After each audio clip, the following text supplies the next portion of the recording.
Several years back when the Rays made it to the World Series, they handed out cowbells.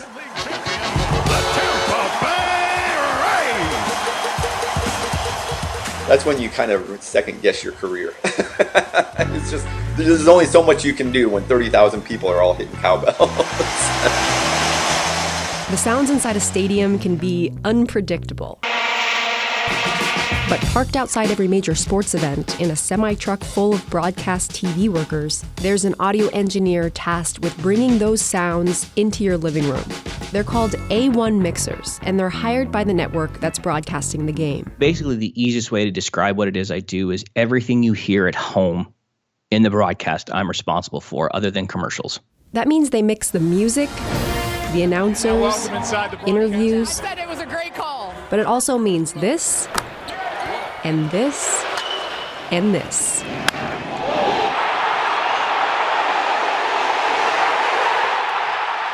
If you just went and looked at a World Series game from, 1980, and then you looked at like last year's World Series, it would be painfully obvious.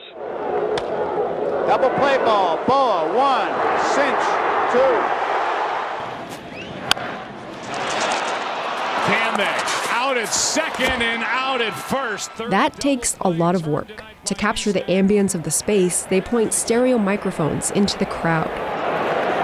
But we don't want to just be placed among the crowd. We want to hear the sounds of the game itself. And that requires microphones near the action to capture what they call field effects. So I currently run 1, 2, 3, 4, 5, 6, 7, 8, 9, 10. I run 10 on-court effects mics.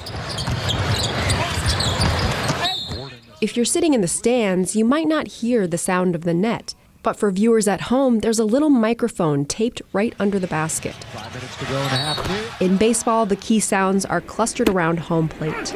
You see all the advertising boards, but there's also 2 little Blue Jays logos, and in those logos are parabolic dishes, and that's what I use to capture all the sounds around home plate. Parabolic microphones use a dish to focus sound waves from far away. For big budget games like the World Series, you can see those mics around home plate too, but the setup becomes much more elaborate. They put wireless mics in the bases. They have handheld parabolics out in foul ball territory, and they wire up the outfield wall. It is off the wall. Welcome back, Kyle Schwarber with a 2-out double. Unbelievable. We actually started a couple of years ago burying mics in the grass and in the infield. So you can hear like some guys like Max Scherzer, they really kind of grunt when they release the pitch. And we also put mics on the foul poles. Some of them are like a real thunderous kind of cannon sound like at Fenway Park. Near the pole, home run, Bellhorn. It's harder to capture field effects when the players roam around a big field. You just hope that they're close to your mics. You've got a huge field with 15 guys running on grass. A handheld parabolic mic can do a better job following the action, and that's long been the standard for NFL games. Knocked away. And when Fox came along, they put a mic on the umpire, and we were using that to pick up the cadence of the quarterback and the line coming together, and that was huge. The umpire was getting run over a lot, and to keep him from getting hurt, they moved his physical position from being on the defensive line to being on the offensive line. Well, that doesn't help me at all, because now he's behind the quarterback. The next year, the NFL Players Union agreed to let the league put microphones on certain offensive linemen. Hey, Scarecrow! Travolta! Brazil, tell it! Wait! Can't wait to see what Travolta brings us. Depending on who's mixing, it could be way up in the mix. I've been called on that because it's like candy, and I love it. Carr making sure everybody's on the same page. Express! That's it! First and goal. Those quarterback audibles are the only times they'll take a mic'd up player live during the game. I'm sure you've seen the games, basketball games, where we mic up players. We mic up the head coach. Those mics will never be tracked live. It goes to tape, somebody reviews it, and then it gets played back later. I think I shot enough threes for today.